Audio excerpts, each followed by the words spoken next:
I am Edgar Taylor, a lecturer in the Department of History, Archaeology, and Heritage Studies. And it is a pleasure to welcome back to the department Dr. ABK Kasozi, who will be speaking on a topic that is, of course, very close to us here, and that we're very much looking forward to learning more about: the political and academic management lessons to learn from the 1952 Makerere College Students Strike. Dr. Kasozi's accomplishments are far too many to mention. We would be here until 4 o'clock just listing everything that he's accomplished in his distinguished career. Relevant here is he's a former research associate at Miser. He's also the former executive director of Uganda's National Council of Higher Education, which of course will be of interest here. He's the author of a number of extremely important books, including his 2009 book, Uganda's Public Universities, an Obstacle to Serving Public Good. He's also written numerous very significant works of history in many different fields, including, let me see, the social origins of violence in Uganda, the spread of Islam in Uganda, the life of Prince Badru Kakangulu, and most recently, the bitter bread of exile, the financial problems of Sir Edward Mutesa in his last exile, 1966 to 1969. With that, it's a pleasure to welcome Dr. Kasozi back to the department. Just a few housekeeping issues before we get started. Dr. Kasozi will speak for as long as he wishes, generally 45 to 60 minutes, however he would like. We'll then have about 5 to 10 minutes of comments from my colleague, Dr. Pamela Kanakwa, and then we will open the floor to questions from the audience. So if you do have questions, please put them in the chat, or feel free to use the raise hand function, and I will call on you in the order that I see you in the chat. With that, it's a pleasure to hand it over to Dr. Kasozi. Thank you very much, Edgar, for all that praise, which I appreciate, but I don't know whether I like. Thank you. It's a pleasure to be in the department again, and it's a pleasure to be talking about an institution which groomed most of us, and which some of us think that it should constantly be vigilant if it is going to stay in the market. Now, what I would like to say is that institutions, however great, must renew themselves every time, and they must make sure that they, at the same time, retain the ideals for which they were founded. Higher education institutions are key to development of societies. They produce the manpower or the person power that is needed to drive nations. They produce the knowledge also through them that drives most innovations. And most important, they produce public intellectuals and who must always tell the truth as they see it, to those who hold the power. And the university, I think, is the most important institution in the higher education system or in the innovation system of any country. And the nature of the university is very much influences the products that a university can give out to society. But the nature of the university is determined by the nature of the society and social groups which are in that institution. Obviously, also by the society in which it is led. But at least today I want to focus on the social groups within the university and their ability to influence the university, and to look at Makerere and see how what Makerere is today, how it was influenced by a single big event in 1952. Now, the social groups within the universities which influence the nature of the university are first the students, second the academic staff, now also the administrators, and there is always an adversarial relationship between this administrative staff and the academic staff, and whenever the academic staff's power is superseded by the administrators' word is the last one, then the university is in trouble. The academic system is in trouble.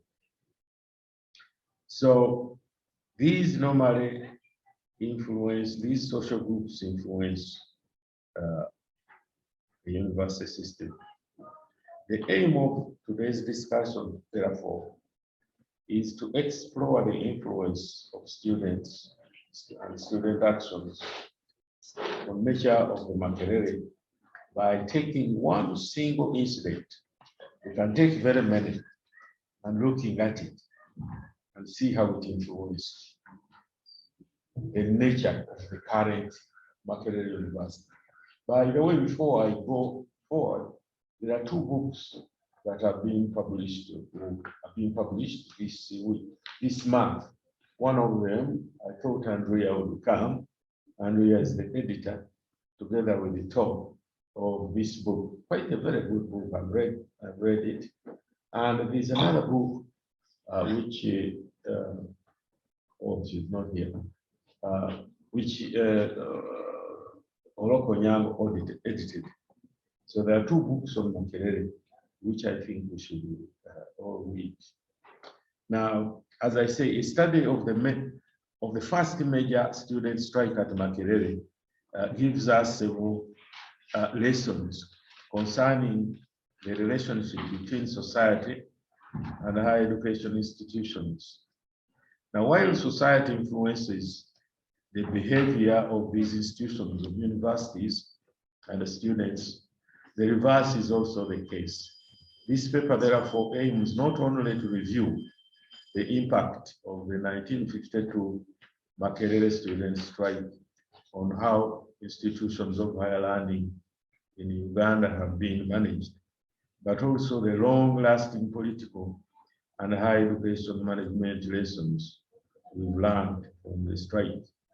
By the way, if you have time, you should read Byabahanga Kalvanga's book on Makerere Student Staff Strike, which is very good and lists most of the stuffs. And now, the strike occurred because students thought that their welfare component was not very well managed, that their food was bad. And due to the planned colonial secretaries' planned exit from the colonies, and due to the planned desire to transfer power from the Europeans to educated Africans, not traditional elites, that at that particular period, the colonial government was interested in creating very many highly educated Africans to whom power could be handed or who would be involved in the administration of the colony. And because of that, they sort of accepted or acquiesced to the desire of the students to emphasize welfare components of higher education and not necessarily academic components of education. And the aim of the students and the staff of the government was not necessarily to create knowledge, but to have educated people who have been taught, so that teaching and welfare was emphasized. And the students said the food was bad, we need better food. And eventually the government agreed. The leader of the strike, Abu Mayanja, was, I would say, rewarded by a scholarship to Cambridge. But what happened is that from that day on, the emphasis on teaching began to develop. And there was more funding to teaching than to research. So that maybe I'll say that. But I think what we learned from this strike, which was not the first strike, there was another strike in 1928, but that is it. The political lessons we learned from that strike is that student strikes and activism are caused by problems within the larger society, because students reflect and are a replica of society. And there was a need of highly educated people at that time. Universities were not seen as knowledge producers. Universities were seen only as producers of highly educated people. The off-campus larger society is interested and is often involved in what goes on at campuses. That's other lessons we learn. Political lesson number 3 is students and our laboratories for training future leaders of society. The 4th lesson we learn is that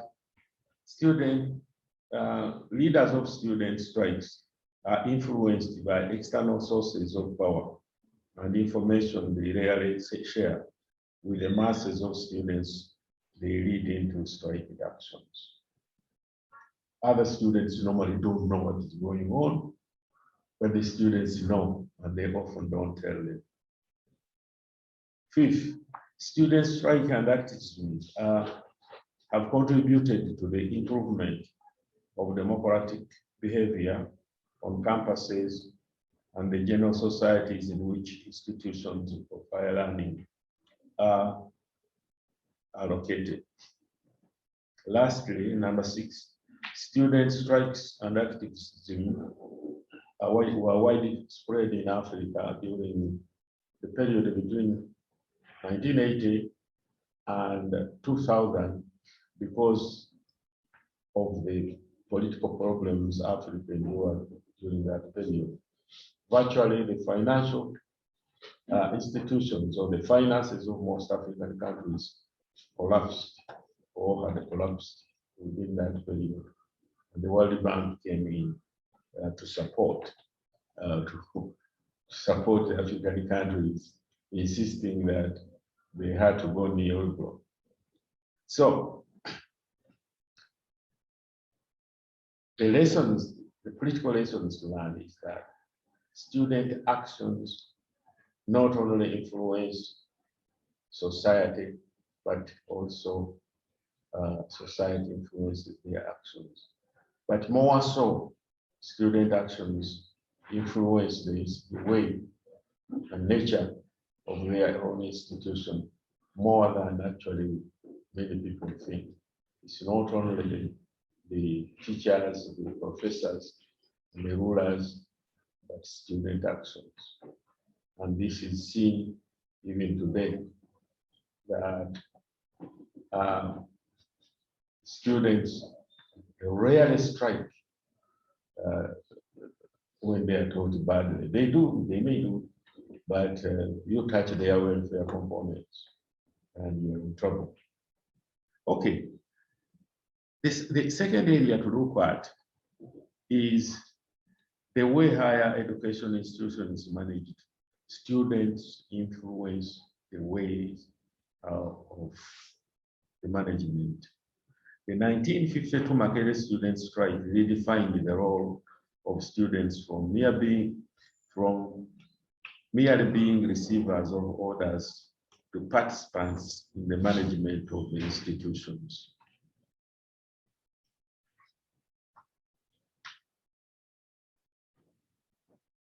Now, two, strikes may lead to short-term negative consequences, such as the expulsion of brilliant students, introduction of harsh measures, silencing of positive voices in the management of institutions.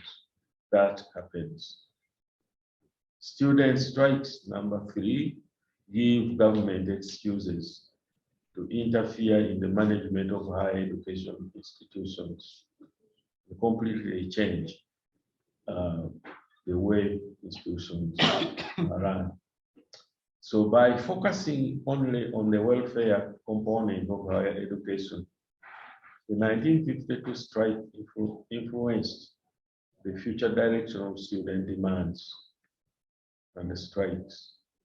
Most strikes in Uganda institutions are caused by demands for food, boom, fees levels, and rarely for quality higher education, and rarely for faulty curriculum. So a professor can teach as badly as he wants without provoking a strike from students in many of our universities. Now, since leaders of strikes rarely reveal the sources of their support, innocent students become victims of issues they do not often understand. Lastly, because many students are not privy to the actual origin of the causes of strike, they often direct their anger to the most visible and not the real authors of the presumed mischief. And as I say, the strike, 1952 strike, happened at a critical period in our development as a nation. The colonial government had just sent a governor who would prepare Uganda for self-government, Sir Andrew Cohen. And the colonial government had changed its policy and had got what you call the colonial government decolonization program of 1947.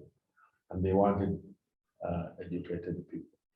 And so from that date, the amount of money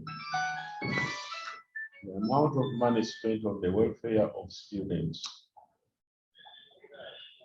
exceeded the amount of money spent on the academic areas, the academic needs. And that this seems not to have been reversed for fear of student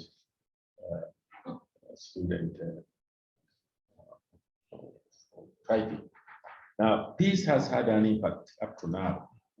Up to now, Makerere would like to call itself a research institution, but Makerere spends less than 10%. Actually, I think it's about 3% of its budget on research. As a result, donors contribute about 80% of the research that is conducted to the research output of this institution. The danger to this is that professors lose the ability to define the areas they have to teach on. I mean, they have to research on, because donors normally define what is wanted.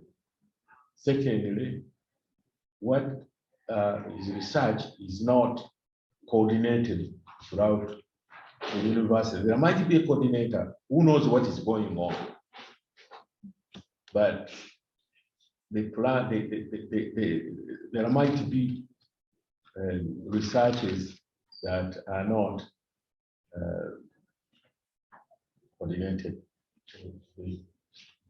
And then the government has not encouraged, maybe because of the nature of the university, has not been funding research since 1993 in a big way.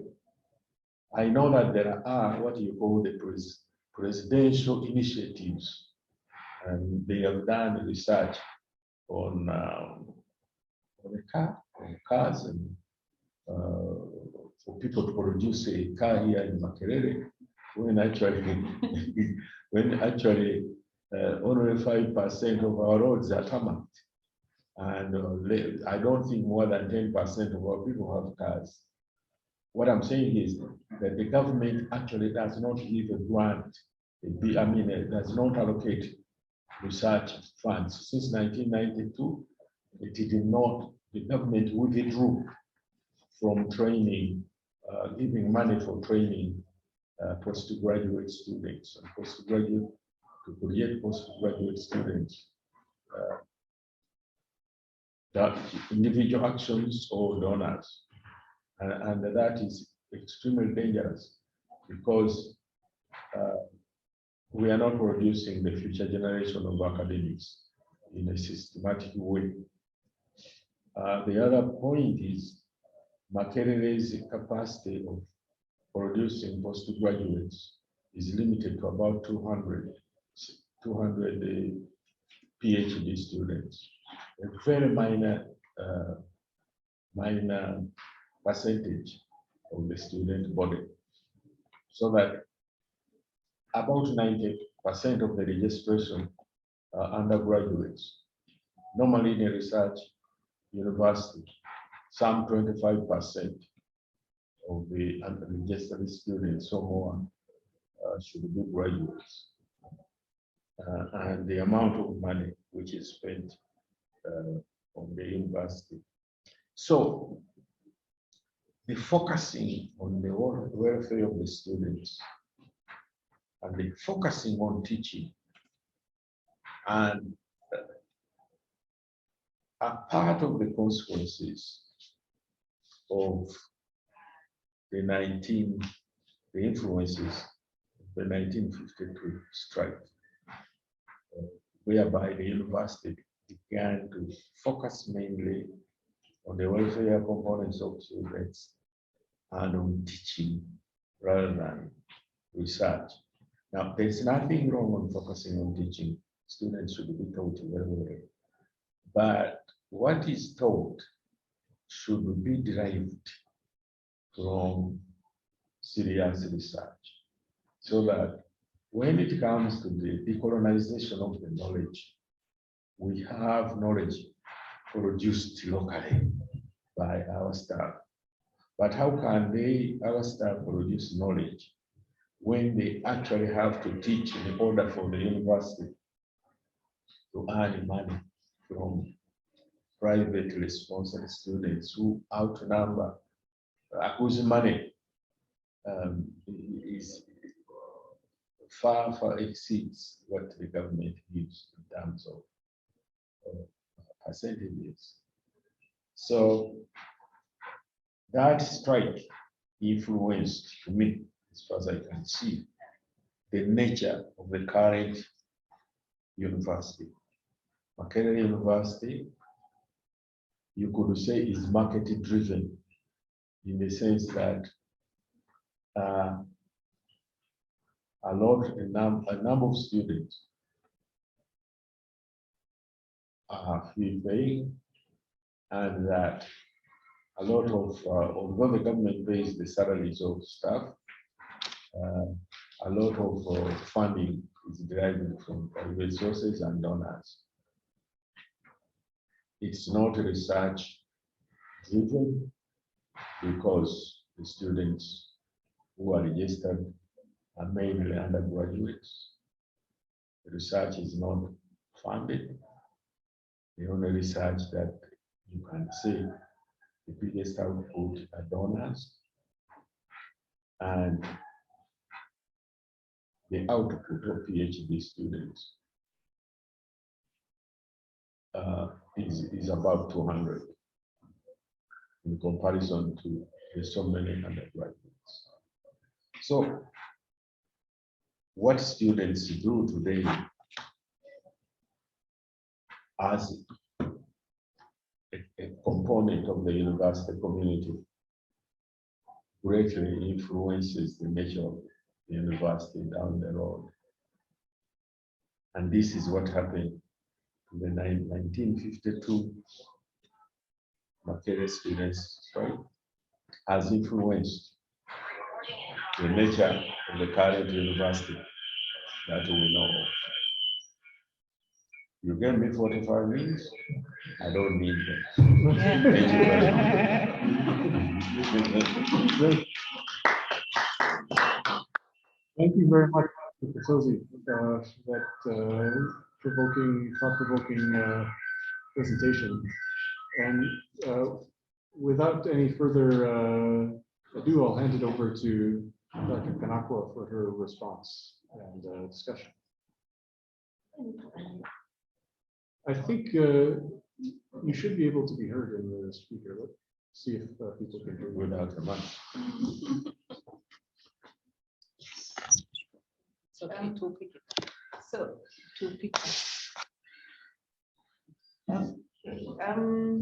Thank you very much, moderator, and thank you, Professor, for taking us through your paper.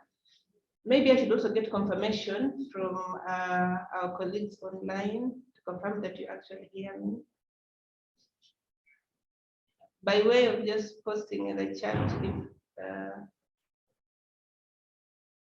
I see there was a complaint, there were echoes. I think we've rectified that, but Yeah, they can hear. they hear? Okay, great. Thank you very much. So, Professor, this is a very interesting discussion, and I think that we had an earlier conversation about this when you just started working on this particular area, and you raise very pertinent issues, for us. So for me, of course, I had the benefit of reading through the paper, which most of you haven't done. So I have that advantage. I just picked up a few things that I would have wanted you to speak to a little bit more to give context for this, for the sake of those that might not be familiar with the issues that you raise here. One is I would like you to provide a little bit of thicker description of the 1952 student strike and help us contextualize it. What was happening at Makerere at that time? What was happening even in Uganda, at a sort of country level or even regionally. I know that somewhere in the paper you mentioned the Mau Mau in Kenya, but just thinking about the post-war period and this sort of urge for militant nationalism that was kind of sweeping across the continent. I wonder if there's a way that you can help us make sense of that context a little bit more. And secondly, just along that same line, because you rightly say that what the students do many times, it could be a replica of what is going on in society and the other way. And so I thought if you helped us again understand what might have been the political and social concerns of the time. So Abmayanja, who sort of leads the student protest by mobilizing his fellow students to sign a petition to demand to to talk to the principal and express their grievances. I think that is very important. And Ab Mayanja at the same time is an organizing secretary of the Uganda National Congress, I think, yeah. So I thought that I wanted to hear about that a little bit more. Apart from the Uganda National Congress, what else is happening? And then, of course, you show that so what was happening is that yes, when the students tried to raise their concerns, they wanted to talk to the principal, the Basin at that time, but then the principal wasn't willing to talk to students. The principal wanted to talk to the students through the student leadership, and the students didn't want to talk to the principal through the student leadership. They actually eventually passed a vote of no confidence in the student leaders, and then Ab Mayanja goes ahead and organizes the petition. So I thought that with your exposure, I mean, what does this say about the role of student leadership? Are they in this particular case, the students, the student leadership seems to have been sort of compromised or been pocketed by management, and that was the disgruntlement on the side of the students. So there's something here. The students have, what is their role? What are they supposed to do, the student leaders? Sort of, I'm imagining creating a bridge between their fellow students and management. And so in a situation where the student leaders seem to have been compromised, I think that, again, there's something there. I don't know if your sources allowed you to get to a bit of that detail. And the observation that strikes or student strikes are rarely caused by students' demand for quality education. I think that's really interesting. It reminds me of a time when one colleague from the law school here, about maybe 5 or 6 years ago, said that his students were threatening to strike because he doesn't dodge. He was teaching all the time. And so I don't know, but again, what I don't know, what does this say? Maybe not just about our students, but our education system. And even here, when we're asking about quality education, I don't know, for our students, what perhaps do they see as quality education? And maybe there are quite a number of things that I want to talk about. So, and of course, you rightly argue that many times student protests are influenced by external forces, things happening outside the university. And in this case here, again, Mayanja of the UNC being the one leading the petition here, I think sort of speaks to that. But then it's not very clear, because, I mean, to what extent would you say UNC influenced this strike? Because the issue about food seems to have been, raised students' legitimate concern. I mean, the issue doesn't have been legitimate, and so there's also the point of UNC. So, to what extent does UNC play into this? And somewhere I was very struck by the Students' March of 1976, this march to Kibuli, and I was just curious. I wanted to hear a little bit more about that. This is during Amin's regime. Why did these students have to march to Kibuli? Why Kibuli? What is there in terms of helping us understand the context a little bit more? And lastly, I totally agree with you that the strikes perhaps provide, you call it a laboratory, sort of training ground for future political leaders. Yes, but I was also wondering, would you say that sometimes student leaders might just organize what would be sort of meaningless strikes because they want to build political capital for their future career? And the response of university management, because Abmaenja was lucky that they got him a scholarship. He went to Cambridge. He became what he became, a big name and all that. But we've also had very brilliant students who have failed to complete their studies here because of leading student strikes. And I think one that comes to my mind is it Taligola? Taligola was a medical student and was a guild president in the, I think in the 1990s. And I think he was expelled for leading the strike. So sort of just thinking about both sides of the likely consequences of students leading strikes within universities.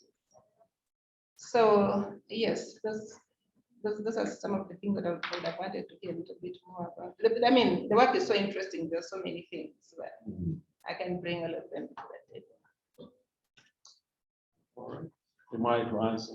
Yes, please. Okay, I think that's a very good question. I left out I didn't go through the description of the strikes, but you said the students demanded the food, and the principal said he would only talk through the committee, and the committee had important people. Mwaichibachi was one of the committee.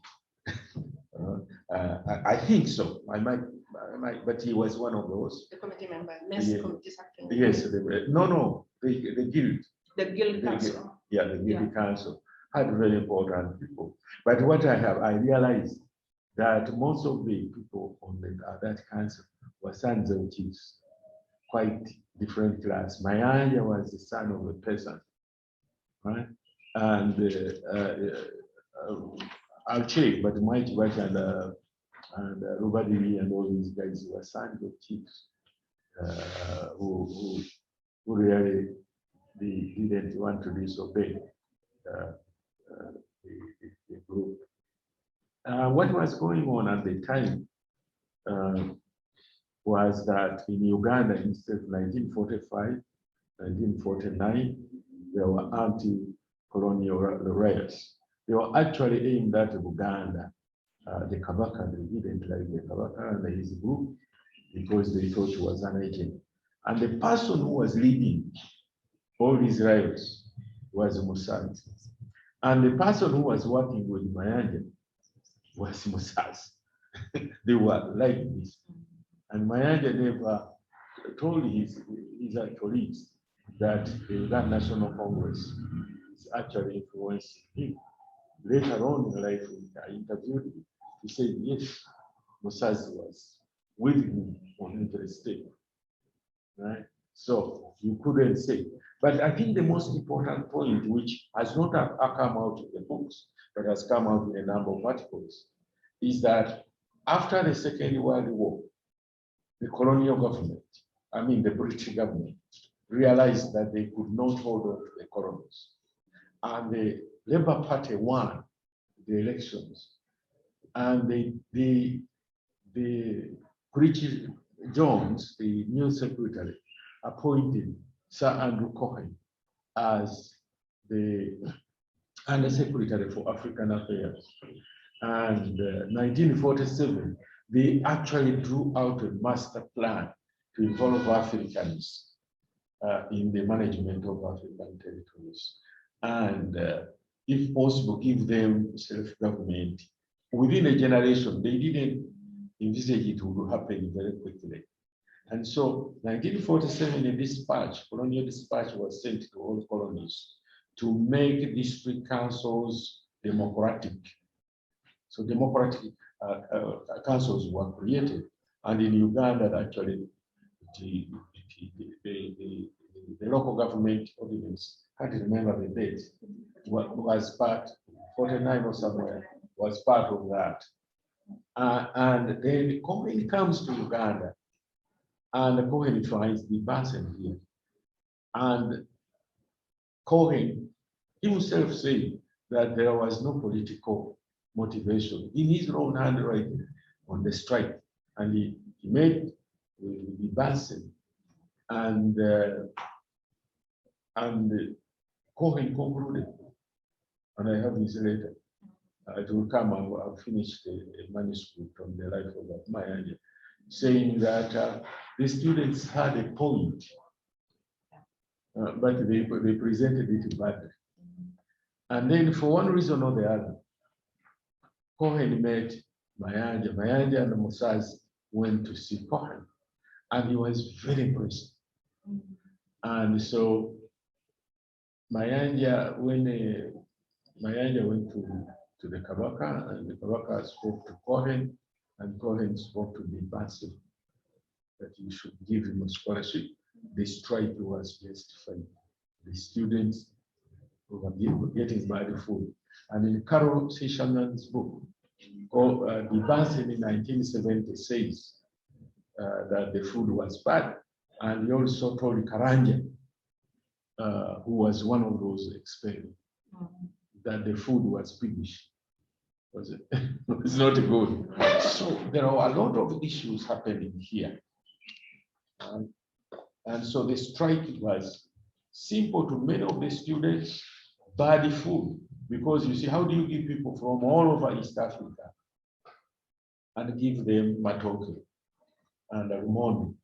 And the worst thing is, it was not only bad food, it was African food cooked by a European lady. And the European lady, except mine, of course, didn't know how to cook African food.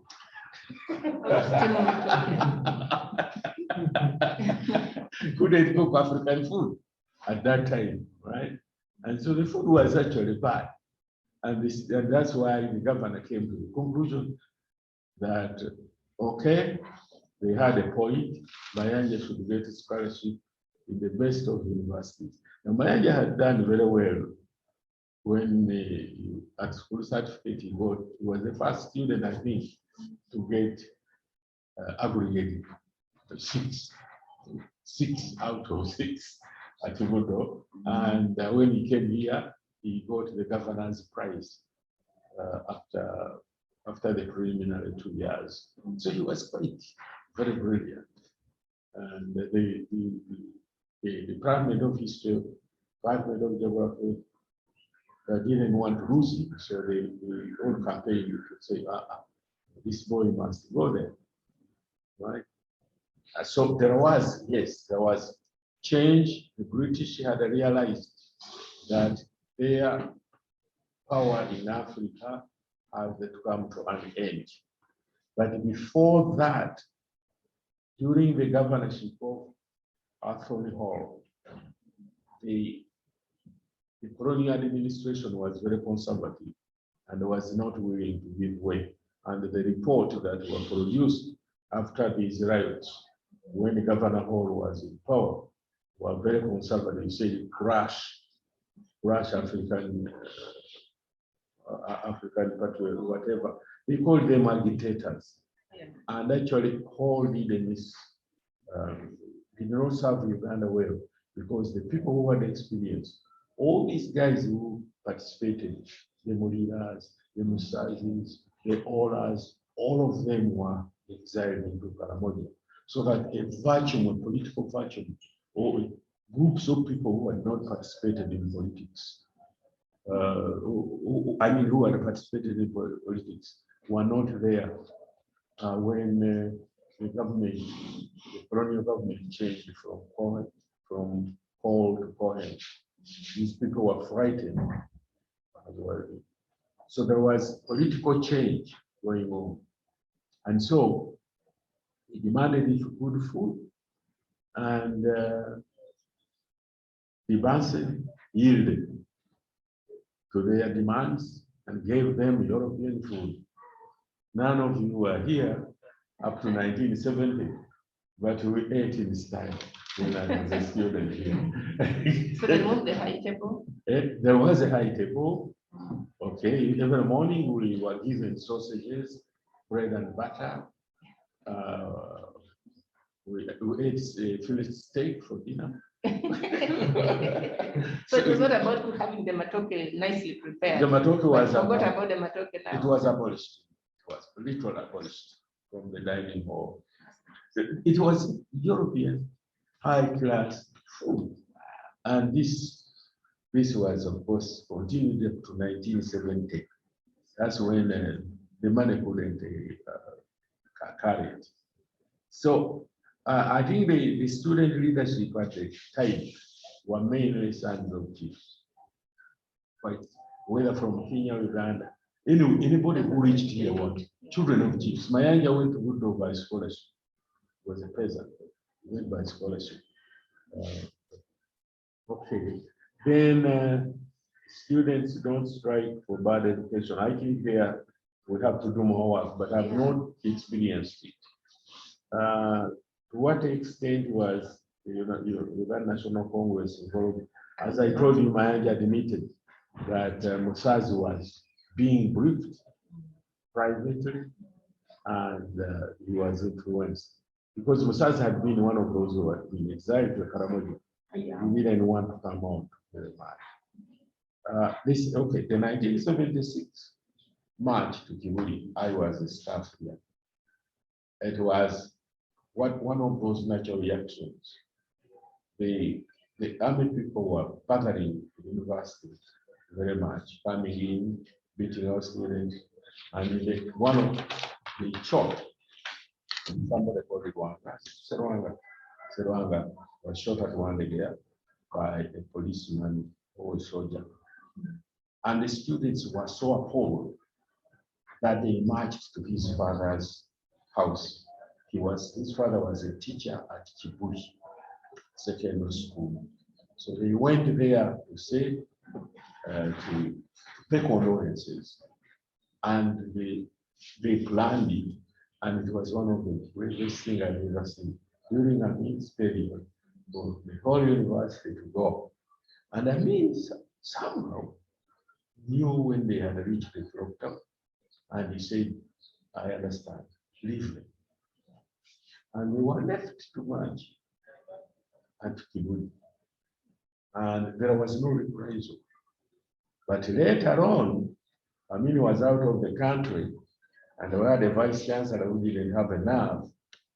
And so when the student brought promotions, that he was Rutwama, he didn't have enough, he called in Adris, and Adris sent troops to the campus, and the students were tortured.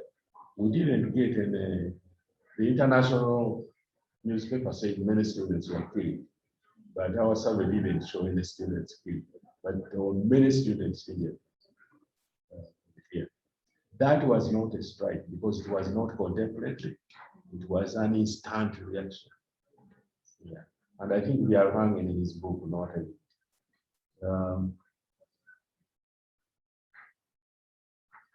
good students say, good students like Kaligora. No, I think if you read this Abofu's book, Kaligora stole money. Right? Kaligora God said he was going abroad, he didn't, he hid somewhere and used all that money. Have you read some books? No. Oh, he has a very good book on The strike. yes. So this man said he claimed to have taken money. Unfortunately, he did not go to where he was supposed to go. What is he now? The last time I heard about him, I think he was teaching in some school in Palisa as a not trained teacher. Okay. And I think some friends somewhere abroad are trying to figure out what they can do to support him.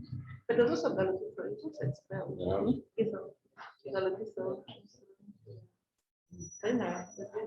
Yeah, but the 1952 student strike really made an impact on the way the university is managed. and the politics. And the government at that time came into the university, and the government has been coming into the university. And the university turned the corner to emphasizing welfare components of students instead of teaching instead of research.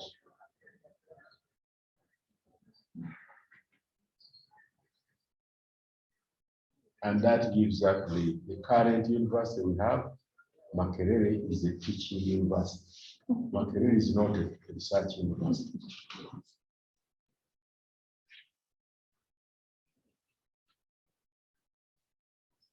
I don't have any more. Thank you.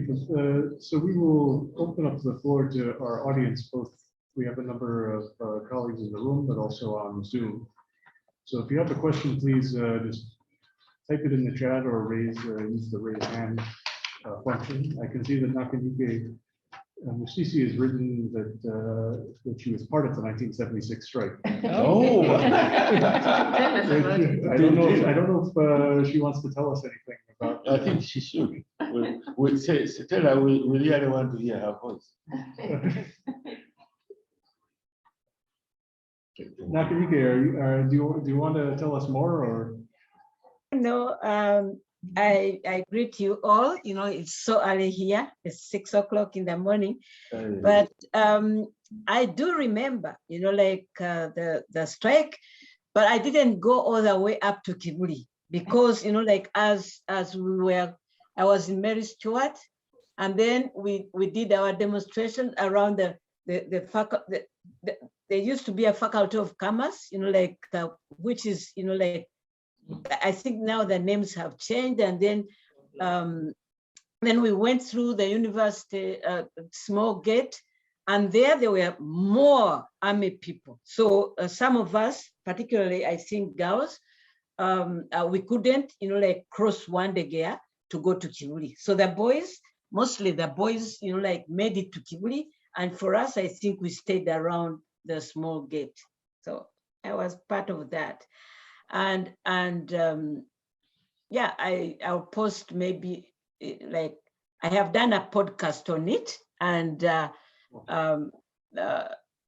I can post. I can share it with you, ABK. Oh, that's wonderful. Nice to hear your voice. Yeah. But I wanted to ask you one question. Yes. I think the marginalization of knowledge production at Makerere has deeper roots than probably 1952, because I think 1952 emphasizes that, but I think that I would want to see the problem at the very foundation of the creation of this colonial institution. Makerere is, you know, like if you look at the first, you know, like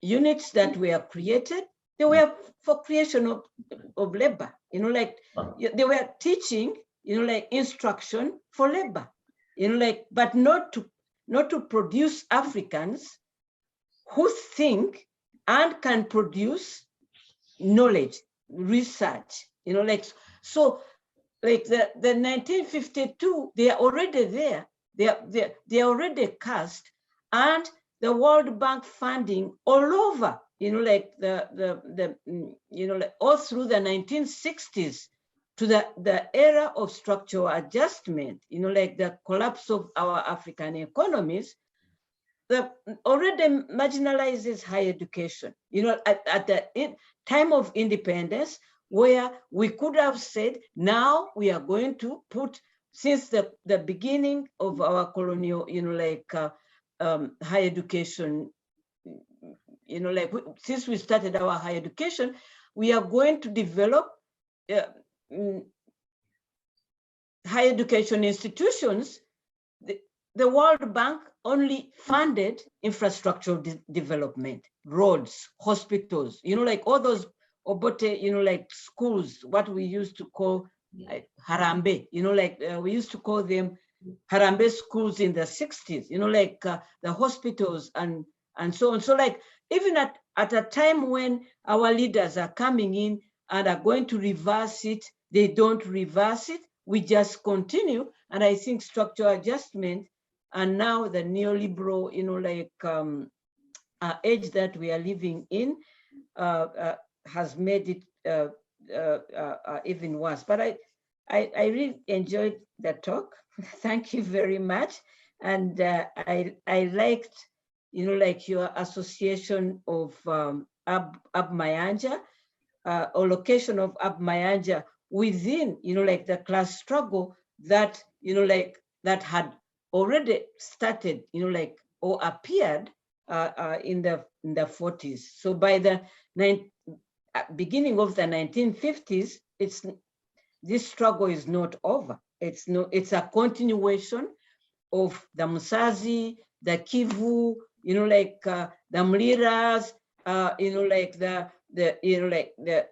all those, the struggles of the, the 40s, I think culminate into here with different articulation on welfare, on student welfare.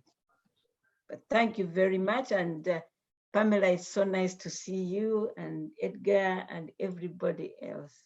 Thank you. Thank you. Yes, I think that class structure is very important, because when you look at the Kenyans, the Omoro, who was with Mayanja, who was expelled with Mayanja, all these guys were from the other classes, but the Kariuki and the Karanjas, who were on the other side, were sons of chiefs. And so that is quite important. But the point I think we have to look at, as all of us interested in university development, is that we have to redefine the university from all these forces that Nakanyika has mentioned, which have marginalized the idea of knowledge production in university. And that what is taught in lecture rooms should be research work, not necessarily read work. So that teaching through research, if you want to say that, has been lost. And this is because of funding. And the government has not been funding, making research, knowledge production as core. But whatever students say, the government really responds almost immediately. And 1952 may not have been the starting point or the core, but it really exacerbated and enlightened, or made it bigger. Thank you very much. Yes, Yeah. Mambutse. Thank you very much. And I thank the presenter for having thought of giving this presentation. And I'm looking forward to reading the essay, because for me, I'm talking from the point of disadvantage, since I haven't read through. But just to comment on his presentation. Thank you, Professor, for that. I do wonder, the one question I wanted to raise was food necessarily bad in 1952? Because it seems as if the impression given is that the food was bad in 1952, but I want to imagine African food was cooked even in 1950 or 1949. Why hadn't they gone on strike? We may need to ponder about that. My take is that there was a climate of protest in the whole of Africa, and particularly even in Uganda. This is after the 1949 riots. So even the not house girls now, even the domestic workers themselves, which is unthinkable today, had gone on strike. Taxi drivers had gone on strike. Drivers, farmers, nearly everybody was for a change. There was a protest mood, and it did not leave behind the students, because I don't think the food was necessarily bad, in particular in 1952. I am saying the protest mood in the country. There is something that needs to be researched more. We have just been talking about it and writing about it, but maybe it needs deeper research and theorization and illumination. This question of the whites, which Dr. Nakanyike talked about, that the colonial education was preparing the Africans for which labor? Was it manual labor or assistance? But the contradiction is that these were mainly sons and daughters of chiefs. See, sons and daughters of chiefs are not prepared for manual labor. You recruit sons and daughters of chiefs for manual labor? No. I think it was elitism. The colonial state, the colonial regime, the colonizing power, I think was not prepared to prepare Africans necessarily for knowledge production, but just give some basic training for future leadership. Civil service, technocrats or bureaucrats for civil service in various professions and various sectors. But the aspirations of the Africans, considering that most of these Africans were also recruited from the elite class, was now, as they say here, to foreign things. They were just aspiring also to have civil service jobs and be on top of everybody. And those were the aspirations of the community and the aspirations of the students at the same time. I don't think any parent wanted to see his graduate from Makerere come home to start grazing cows or having a farm or even going into banana plantation to look after it even in a modern way, but just to be an administrator. So from that time, what I want to contribute to the influence of the university and the society and the other way around is that since Makerere or other universities have been set up, I think the university has not been the pace setter. The university is not the pace setter. It is the aspirations of the community out there, and especially the governing class, that have shaped the teaching and other activities at the university. The university has not been a pace setter, and yet a university, I think universally, supposed to be a pace setter.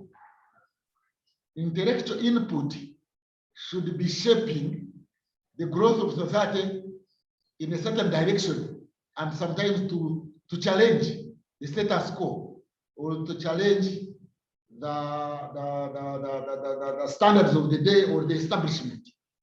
But instead, the weight of government and the weight of the aspirations of the people there have impinged on the university. And still there is a notion that once you are at a university, Makerere, see, Makerere is sometimes taken to be the university. So that Makererian thinking is that you are supposed to be set apart, and that your role is actually to govern others. That's why they normally say we are training the future leaders of tomorrow. And by leadership, they are talking about administration. They are not talking about knowledge leaders. They are not talking about academic leaders, but administrative leaders. So I think we have failed. The university has failed to be a pace setter, to the extent that today, even when the course is being suggested that it be scrapped, it comes from government. To the contrary, it should be the university to decide which course to scrap and to maintain. But now it is government that tells the university to scrap a course, and the university scraps the course. That is very unfortunate. So it is these aspirations of the society, of people who have little knowledge about what is the role of the university should be.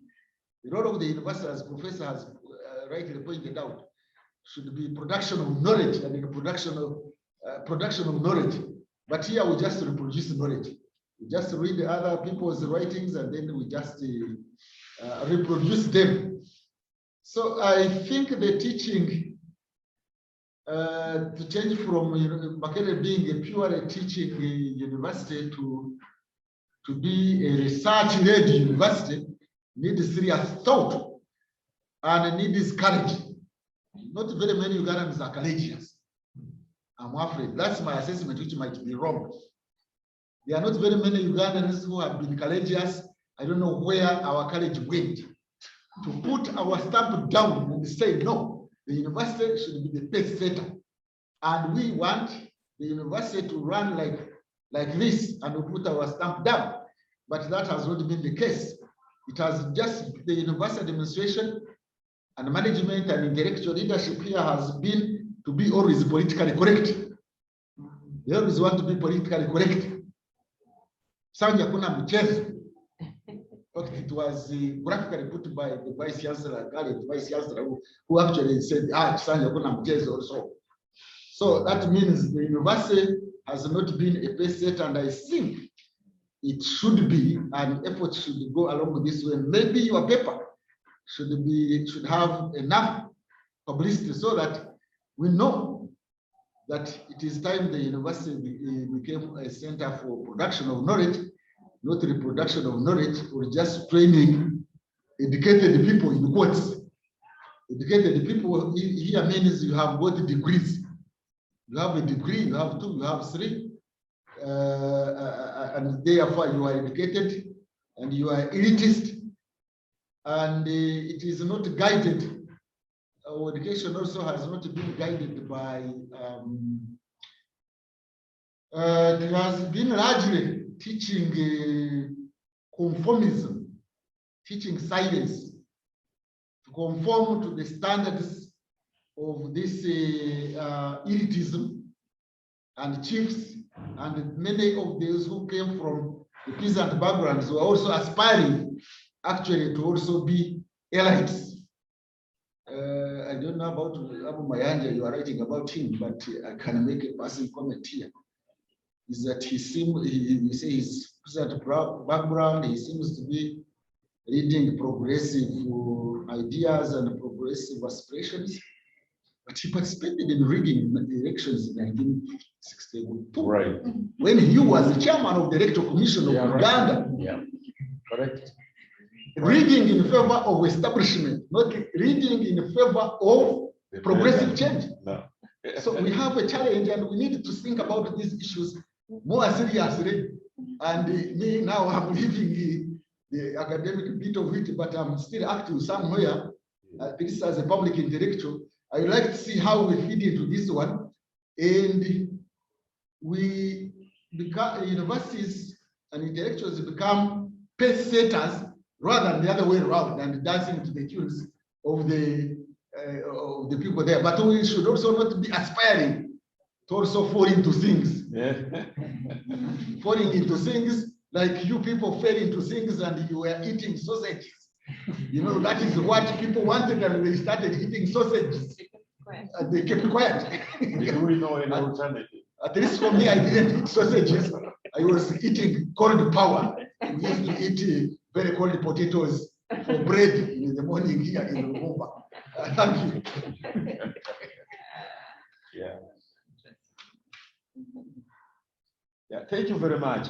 I think I just finished, as I say, a biography of Abu Mayanja. And his contradictory life is very interesting. And I just told Edgar, I'll be bringing a paper, about 4 papers to discuss. But let me react to your point. You said the food was not bad. The food I'm not saying it was not bad, but I'm saying wasn't it equally bad before 1972? It was well cooked. They had a person who would cook. If you read my paper, Right? yes, Yes. Then this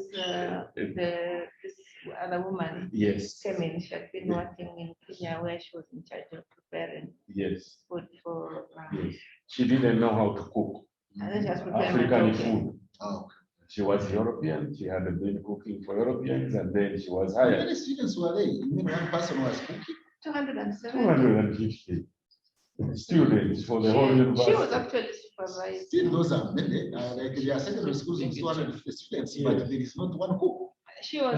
She was the She supervisor. was like the Supervisor. supervisor. She was the supervisor, and she used to call her cooks monkeys. Oh, Yes, she was racist of some form. But anyway, in one of the newspapers, if you read the paper, there is a, I think Mugovansonga, one of the African papers, teaching her how to cook. This is what you should cook. You should know this, you should know if you are going to cook African food. But you couldn't expect matoke and potatoes for people from Zanzibar and people from Tanganyika or from Zambia. So there was some problem with the food, but you are right. That alone would probably not have made the strike take place. There were underlying problems, underlying discontent that was taking place. and the climate of Yes. protests. Yes, Yeah. climate, and that was there. You know, the Mau Mau was going on. The Mau Mau were fighting, and the riots in Uganda had just taken place. So these problems were there. Now, colonial education was being prepared for what? I think that's a very good question. That the university that became Makerere was a technical school. They wanted to prepare technical people. The African elites did not like it. People like Apollo Kagwa sent their children to India and everywhere because they didn't like their children to touch in that. So 1948, when the British realized they were going out, they selected a committee called the Asquith Committee, which recommended that, look, we need intelligent Africans who can handle, who can be used also in the administration of their colonies. So they upgraded a number of institutions in Africa to higher education institutions and eventually to universities linked to London. And that was Makerere, Ibadan, to Forabe, University of Legon. yeah, and Legon, right? They were upgraded to get these somehow intellectual people who would manage. So the aspiration of African teach, you are right, were not for mechanics and all that. So may I intervene a little bit? yes, I do agree with both of you, but the distinction between, like technical labor and civil service, I think is only on paper because both of them are forms of labor. One civil service is an elite form of labor compared to the Makerere of the 1920s and the 1930s. So like they are not creating these institutions, whether in Ghana, in Nigeria, like Makerere for East Africa, they are not creating them as knowledge producers. no. Like they are not research. They are actually to fit in those positions once the colonial, like rulers go. So it's another form of labor. Yes, I think that's right. That's what it ended up. Yeah. So when did they? So what I am going also to ask the audience because I don't have answers on here. Now, can we say that when these institutions were created, the component of knowledge creation was never part of?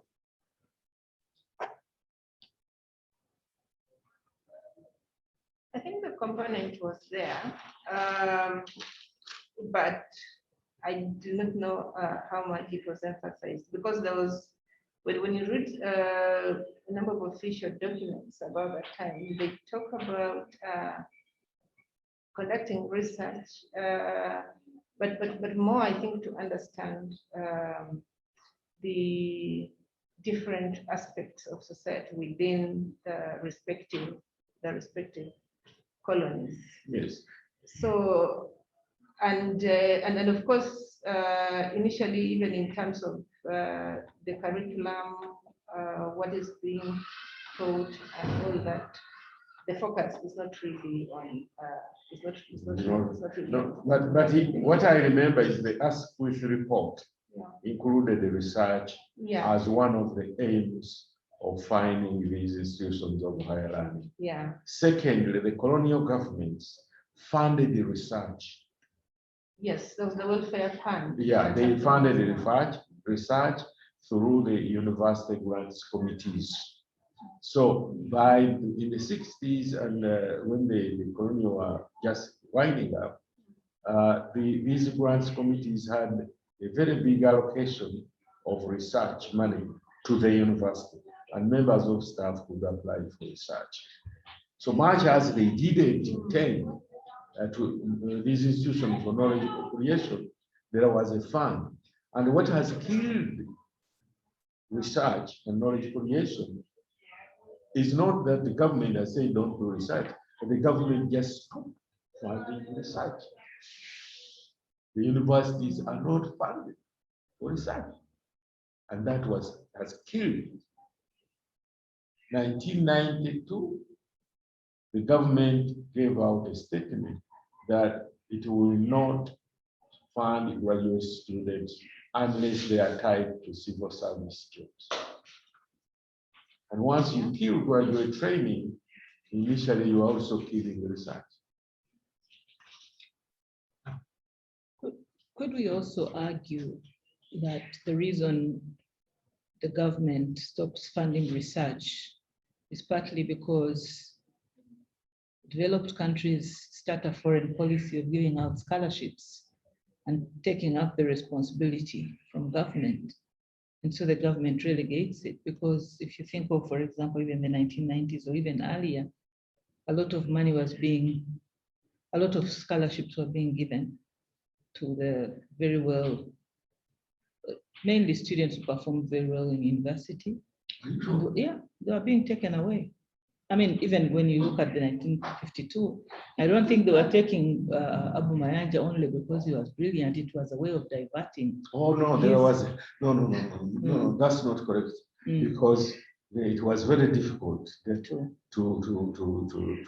make Ugandans go out for research for abroad. There was a policy of not sending students abroad. In fact, Mayanja and others broke.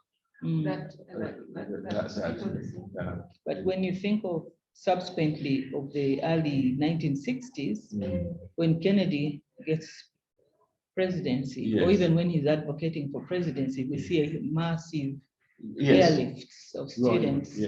And again, well, it could be attributed to Tom Mboya and so on, but you can see that the Cold War politics is coming in. Russia has started taking African students, and so America also decides. So you think then? So I think that the fact that these powers started to give scholarships, government started to, I could argue, started to relinquish their responsibility.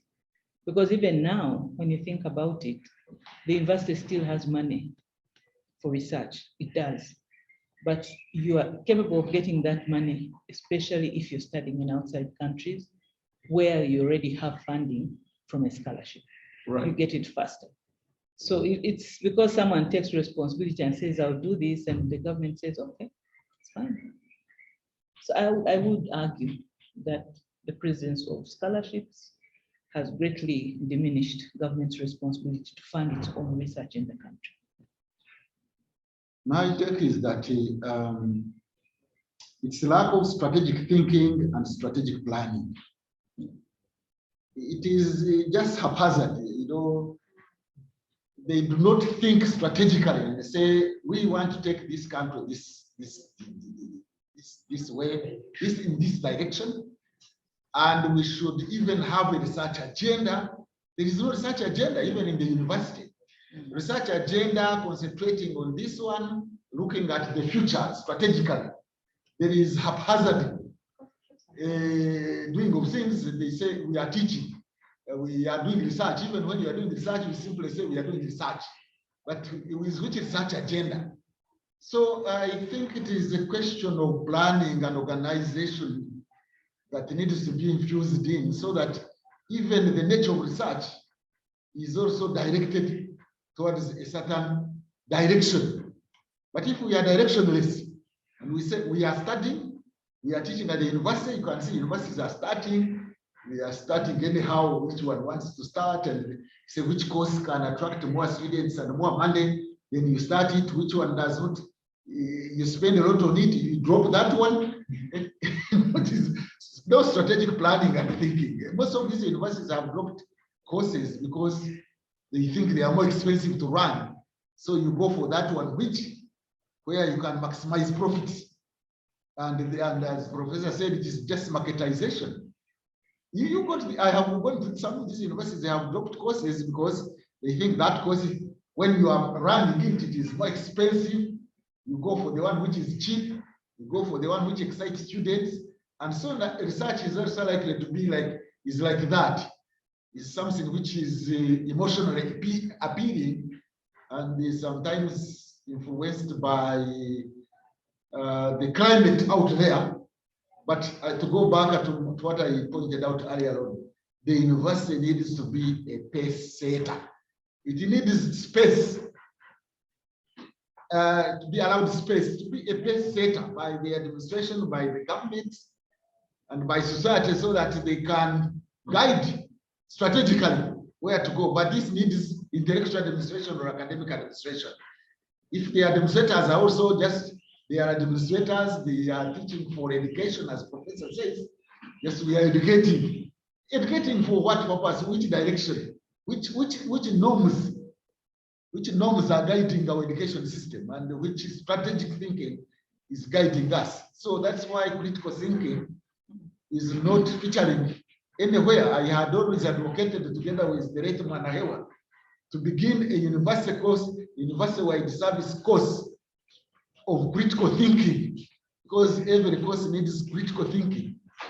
But I don't know where it died. The idea died, and I remember Human Nakani there. They wrote even a small booklet, which I don't know how many people are trying to read it. But I thought it had the booklet you people wrote. I thought it had provoked people to think along those lines. But where? If you got class, by the way, in Makerere now, and you start teaching critical thinking, you will be hated. The students will run away from you. They don't. Even people claim that we are teaching theories. We are not actually. There is still room for theories. I mean, most of our problems and challenges are still lacking theoretical frameworks. So it is lack of strategic thinking and strategic planning, in my opinion. So at this point, could I just say Milford has been waiting to ask a question. Dr. Milford, would you like to unmute and ask?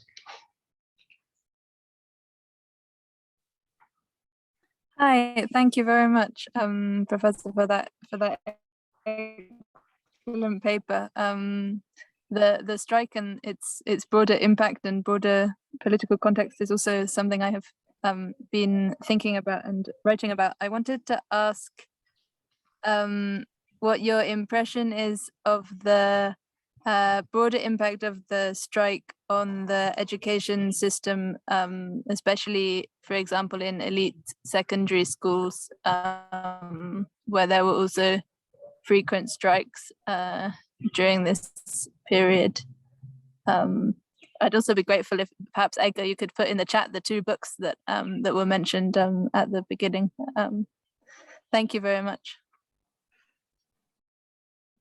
Can I answer first? I think Charlotte makes a very good point. Which we should investigate. Did the government withdraw? Was it a reaction to the availability of other scholarship givers, right? Were they available? And we don't know. We need to find out, because I got a scholarship at the time between I got my scholarship in 1969, but between 1968 to the time of Amin came, there were many scholarships. There's a lot of Rockefeller Foundation. Rockefeller And Ford. Foundation, yes, And Ford yes. Foundation. Yeah, right. There were others to India. Pardon? There were others for going to India, I think. Yeah, the Indian government also was giving scholarships, but the research, the university was also getting a research grant, and the university was spending some money on research, because I also got a Makerere staff development research. So that needs to be investigated. But the point is that research was funding, the funding of research was one of the World Bank structural adjustment problems. And unfortunately, scholarships for Ugandan students abroad cannot fit into the national research agenda, because the funders only give scholarships in areas they think they have interest in. Sure. You know, so what you need, as my friend the vessel here has said, you need a national research agenda. This country has failed to put up a national research agenda, right? And also, if you remember, 1970 Act was crossed, because there is a sentence there where the determining on the research that should be done was taken away from the university to the National Council for Science and Technology. The sentence in the visitation committee says academics will not be the best people to define research. Now, I mean, that's the about it. So the corrosion begins with the 1970 Act. The university is being marginalized as a producer of knowledge and seen by the Obote government as a mere teaching institution, when actually the university has the most qualified people to do research. It has the biggest concentration, biggest stock of people who can manage research. How can you say they don't have the ability to define? And what Andrea and others are saying in this book, that the academia lost the power to define what they can research on, what they can teach, how they can teach it.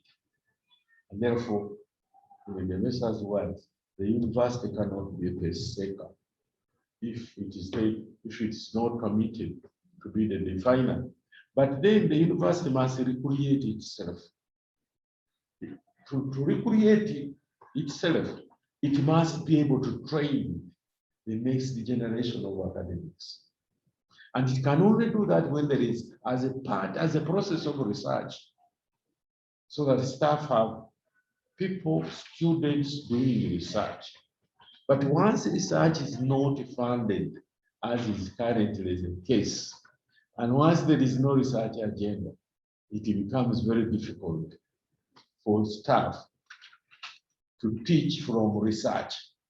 They will just read what they can from the articles and so forth, and they teach from there. And so the problem becomes a problem. So I took the 1952 Makerere Students Strike as, you know, a point where things begin to get wrong.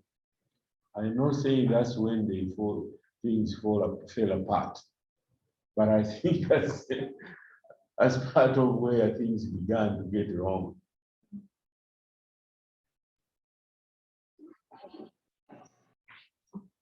Thank you. I don't know if you wanted to address this question that Ismail Milford had about the connection between these kind of generational and class politics at Makerere and with secondary schools. Oh, yes, Because there are of course. strikes going on at secondary schools in this period. Yes. I don't know whether there is a relationship or there is influence. I think strikes of institutions are reflective of what is happening in society. The strikes happen most when there is social discontent. And they could be, the strikes in the school could be reflections of social content. I have not done that case. What do you think? I think they are reflections of some discontent. Because the university, the schools, unlike the university, is not really a very, very great replica of the whole society. It's normally a replica of the location where it is located. Although in my time, the schools were national. I went to Yanasura School, and virtually every district was represented. You go there now, that's not the case. Students normally come from that area. Things have changed. So I think the only relationship is that both of them are influenced by the society in which they are located. But I don't think the university influenced the schools or influences the school. But I haven't done any research to that point. That's why I think my memory is correct. I think Kendall Mutangi is doing research on this issue of secondary schools in Kenya. So that might be a connection to explore. There's a question in the chat from William Musamba, who's asking about Abu Mayanja's being sent to Cambridge.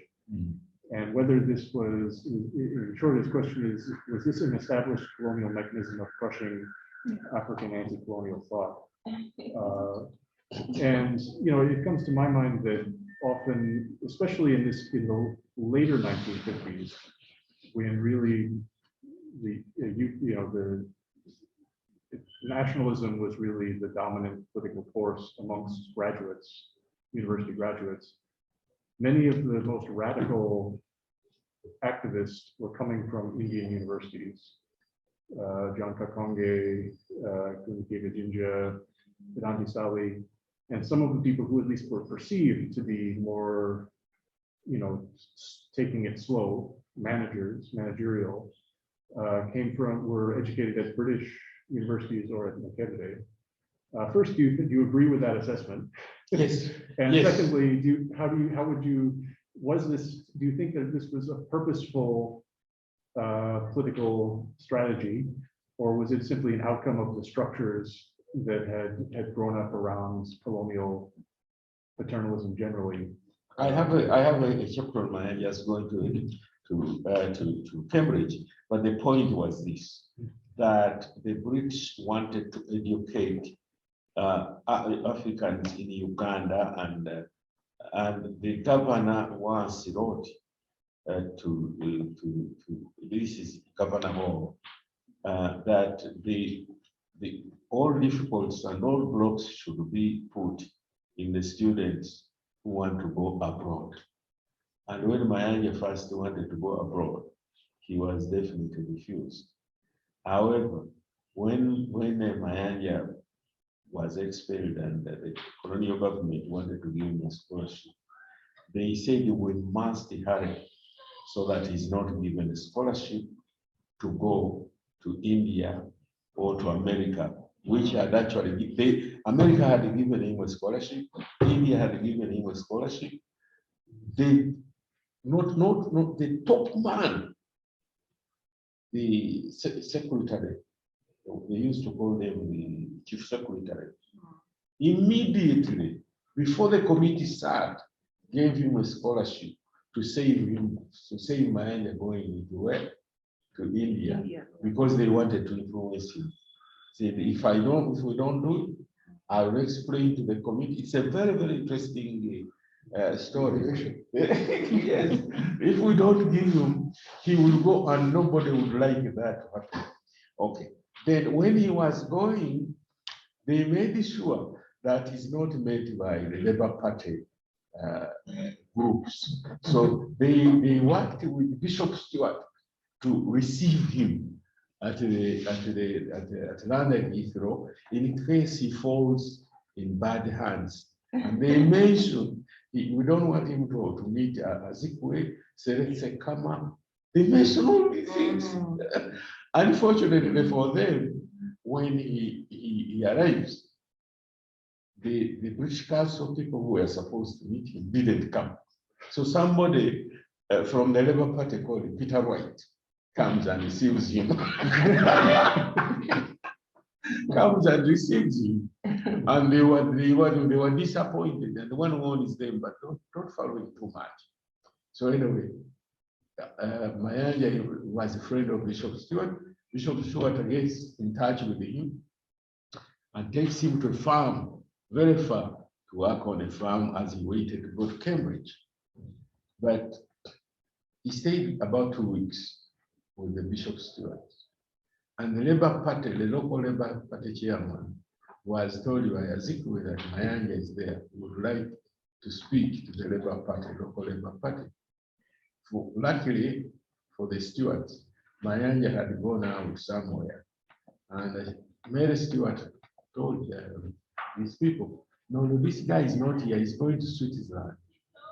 So they made him go to Switzerland to avoid. So it was their intention.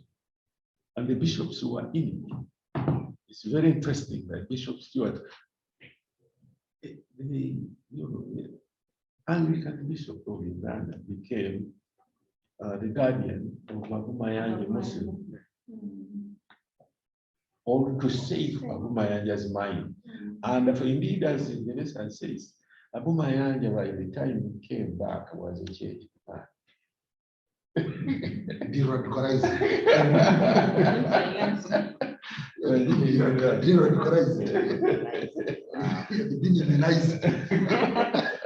think I shall bring a paper to that sometime. Because you see how the educational system was part and parcel of the colonial administrative policies. Yes. And they knew where they wanted to take African students. And when they realized they were going, they wanted to educate people who would not be hostile to Western values. Yeah.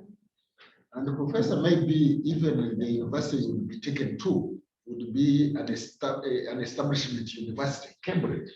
Because maybe you need to be taken to, is it Warwick or where? No. Those other radical universities where they could meet members of the Fabian Society. The Fabian. So I don't know where the likes of Changamacho and the Nabudele went. They went and they became radicalized. Right. They went during the colonial, the independence period. No, I think they went towards the end of the colonial period. Yeah, and when the colonial period could not control, they couldn't control. What shocked them was that the people who were the Kenyans, the Moros, the Karanjas, and all these were given scholarships. And here Mayanja was the ringleader, the most brilliant of them all. We will not allow, they will not allow him to go to India. They will not allow to India. So it's quite interesting. Controlling knowledge. Education, Yes. And they radicalizing people. The university, as you say, shapes the mind of a nation. And the nation should be careful. Right now, we are in a very, very difficult situation because the nation has not helped to give the university guidance through a research agenda. Neither has it given the university sufficient money for research. Because the university is not a teaching institution. We should stop deteriorating into just mere teaching institutions. When I find out from Professor whether in America, for example, in the USA, the teaching universities are called colleges, and then the research ones are called universities. No. I think it depends on the place. Okay. If you college, you can call it what you want. Yeah, right. There were colleges that were created after the World War, World War II, to create manpower. Those are different, but there are liberal colleges. There is one point I haven't said. I think that a human being is both a philosophical and a physiological person. This question of dividing into arts and sciences is a tragedy this country is feeding in. Do you come from the US or from US. US? But you know very well that in the US, your first degree you have to do both science and arts. And why? Just to broaden your mind. You can't get a degree unless you have passed a major and a minor, right? It was your major in arts. It was history, and I got my science credit by taking a philosophy of science class. I see. No, well, you dodged it, but most people have to do it. You have to do it. In the University of California, there's no way you could do that. I went to the University of California. I was also required for my PhD to do a science. I had left science in high school, but it was very hard. Yeah. But the point is here. For building a nation, democracy, and for social harmony, everybody needs, including doctors and engineers, they need to study philosophy, sociology, and the humanities. You need to polish your mind, but also you need to understand the nature of things. You don't want to call an electrician every time your bulb falls out. You cannot fix. You cannot. So you need these things. So when I was at the National Council for Education, we tried to tell the government that look, everybody should take both arts and sciences up to high school certificate at least. But of course they didn't fix it. To the university now, the National Council for Higher Education was not even the best center. So the pace comes from somewhere. Yeah. That's the tragedy. No, I think we are back behind because of the decision-making mechanism. We don't know how to make decisions as a nation. I think order. This country has been subjected to order. Anyway, So we're coming up to time for the 4 o'clock for the seminar. I want to, by way of asking you if there's anything you want to add before we close, maybe I come back to the question of students' aspirations, which is the center of your paper. And I've been, as we've had this conversation, I've been thinking about how are the aspirations of students today at Makerere and what shapes them different from past generations. And in 1952, the assumption was that public institutions like the university were the natural sites for contesting both power and access to being an elite in society, having good food, having access to a proper education and that kind of status. And it's much more, deregulation, neoliberalism has transformed the landscape of public institutions in the country as you described. And so I wonder what is it that students can learn today from the past struggles of Umayanja and others? Is there a lesson not just for management but also for students? If you take up Umayanja as a student here and the struggle he had, it was specifically on the welfare component of the student life. It was never on the intellectual component of the student life. And that influenced the way student politics has happened. It has happened when students have demanded on the welfare component rather than the academic component of education. Now, to turn the situation around and make students realize that the aim of the university, their education, is to seek the truth and to tell the truth, irrespective of the consequences, is a very big order. It's a very, very big order. But that's what it is.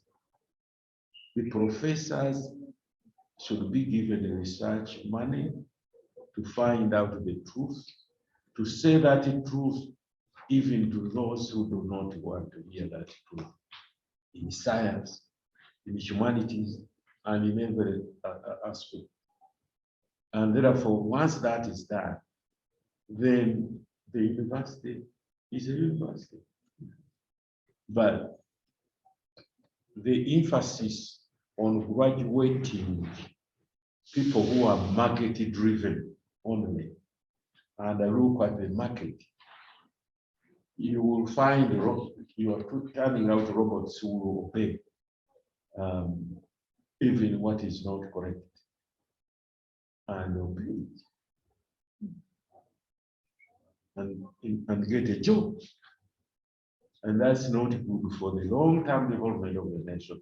It may be good for the short-term stability of the state, but it's definitely not the long-term,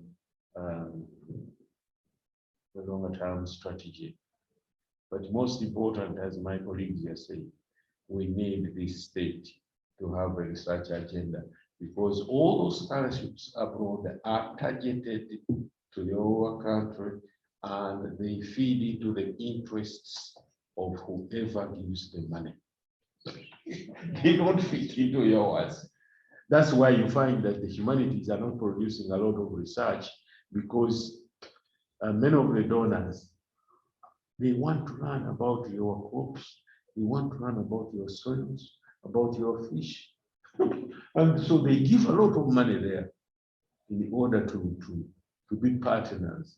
They don't want to be partners in how democratic you rule yourselves.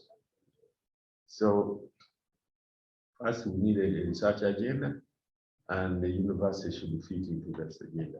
If the nation continues without defining the research agenda, each university really should define the research agenda and tell the government, look, this is what we think this nation needs.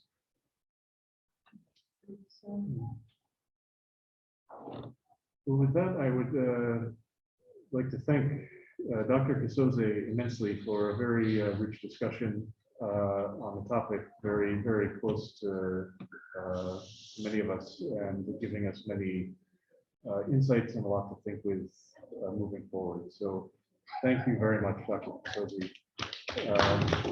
All of us here and on Zoom.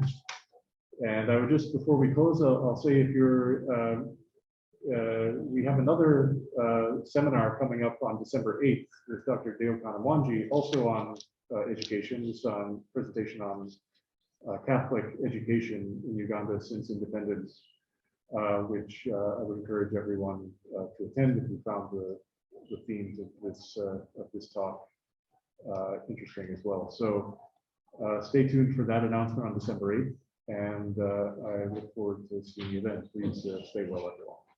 Thank you. Thank you. How do you get this paper?